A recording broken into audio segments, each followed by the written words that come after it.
நம்ம இன்றைக்கி பார்த்துக்கிட்டு இருக்குது பாரம்பரிய வைத்தியம். பாரம்பரிய வைத்தியத்தில் கட்டியை உடைக்கிறதுக்கான மருத்துவம்.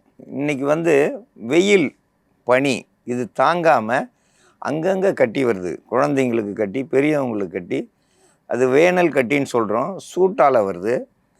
அது இல்லாமல் சாப்பிட்ற உணவுகள் செமிக்காமல் மலச்சிக்கலால் கட்டி வரும். இந்த கட்டியை உடைக்கிறதுக்கான மருந்து தயாரிக்கும் முறையை பார்க்க போகிறோம். செவ்வரளி பூ, ஜாதிக்காய், பூவரசு இலை, நாட்டு மாட்டு பால், பெருங்காயம், இதெல்லாம் கூட்டுக்கலவையாக சேர்ந்து இப்போ நம்ம மருந்தாக தயாரிக்க போகிறோம். கட்டியை உடைக்க, கட்டி அப்படின்னாக்கா வேனல் காலத்துலன்னு சரி, குளிர்காலத்துலேயும் சரி, எந்த காலத்துலனாலும் கட்டி உடம்புல வந்துருச்சுனாக்கா தேவையில்லாத கழிவுகளை நம்ம உடம்பு தானாகவே வெளியேற்றுதுன்னு அர்த்தம்.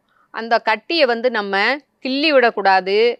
அதே நேரத்தில் ஊக்கு அந்த மாதிரி எதாவது வச்சு குத்தி விட்டுட்டிங்கனாலும் பழுத்து அதுவாக கசடு உடஞ்சி வெளியே வந்துருச்சுனாக்கா உங்களுக்கு வேதனை கொடுக்காது.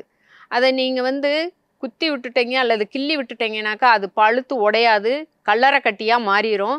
இந்த கட்டி உடையாமல் இருந்துக்கிட்டு வேதனை கொடுத்துக்கிட்டே இருக்கும், சுருக்கு சுருக்குன்னு குத்திக்கிட்டே இருக்கும், அல்லது கலலை கட்டி மாதிரி அப்படியே நின்றும். அதனால் கட்டி எந்த கட்டி வந்தாலும் நீங்கள் அதை மருந்து போட்டு உள்ள கட்டியை அமுக்காதீங்க. பழுத்து வெளியே உடையிறதுக்கான மருந்து தயாரிக்கும் முறையை பற்றி பார்க்கலாம். உடம்புல எந்த பாகத்தில் இருந்தாலும் நீங்கள் பயப்படவே வேண்டாம். இந்த மருந்தை நீங்கள் பயன்படுத்துனீங்கனாக்கா கட்டி சீக்கிரமாக உடைஞ்சிரும். கட்டி உடையிறதுக்கான மருந்து தயாரிக்கும் முறையை பற்றி பார்க்கலாம்.